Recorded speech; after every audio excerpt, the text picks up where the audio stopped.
The following is presented to you for educational and promotional purposes only and not as legal advice. The speaker strongly recommends seeking advice of your own attorney before undertaking any of the advice or concepts discussed in this video. Hey friend, Jeff Watson. Hey, thank you so much for watching this introductory video to my Omega Wealth Protection System. If you're not sure who I am, there's a link at the top of the page or a button at the top of the page. You can click on it and read my bio, read what people have had to say about me.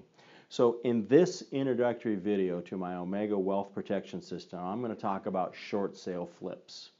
Now, at one time, I was probably the nation's leading legal expert on how investors should do short sale flips. But I've stopped doing short sales, I've stopped teaching it and so on, but I'm going to just give you a real quick overview because I know there's some of you who are out there doing it. A short sale is when you're going to get a property under contract and try and buy it by virtue of negotiating discounts of one or more of the liens or mortgages against the property.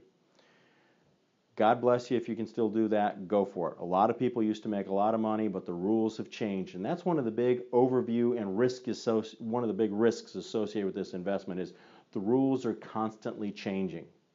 I remember the rules would change almost like every 30 days. Short sales can be very time consuming.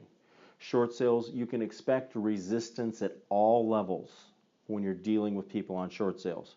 So I've pretty much completely gotten away from short sales because I found way too many people were taking my ideas, my paperwork, and my concepts and perverting it, twisting it, or not fully implementing it and doing things where they cut corners and did it the wrong way.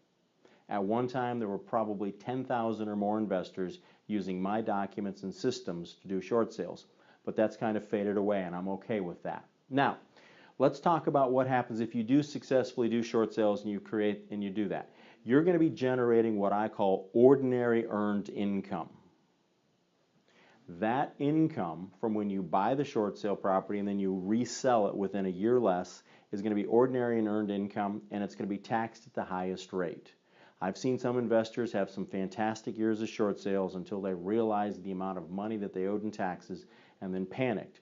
Because it gets to be where when you're doing short sale after short sale, and some guys were making $40,000, $50,000 a deal, doing 2 and 3 a month, you realize pretty soon that you're doing every third deal just to pay your taxes. So they're subject to FICA and FUTA, ordinary income. Now there's a way to kind of adjust that a little bit. So let me give you some recommendations for entity protection and tax strategies with short sales if you're going to do that. I highly, highly recommend that you use a limited liability company electing sub S tax status. That sub S tax status lets the IRS see you as a corporation while the law sees you as a limited liability company. That sub S tax status allows you to take some of the profits, sometimes a sizable amount of the profits, out of the business into your own name as a profit distribution without paying FICA and FUTA on it, saving you about 15% on those taxes. So that's an important thing to do.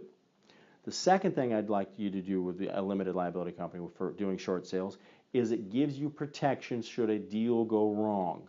Limited liability companies are then going to be sued. The assets of that company are going to be what's put at risk, not your personal assets. So those are important things to know. Now, as I wrap up this video talking about short sale flips and so on, the thing you have to remember is that when you do a short sale transaction, the entire financials of the deal have got to be fully disclosed on the HUD or on the closing settlement statements. If it's not disclosed, if it's not known, then there's something wrong. The other thing I'm going to tell you is be very, very careful and make sure that you can live by and abide by and agree to all of the terms in any short sale approval letters or short sale affidavits that you, the investor buyer, you, the listing agent, you, anybody who's involved in a short sale deal, that you have to sign. Be very careful. Make sure that you fully comply with that. Until the next time, peace, and I'll talk to you again. Thank you so much.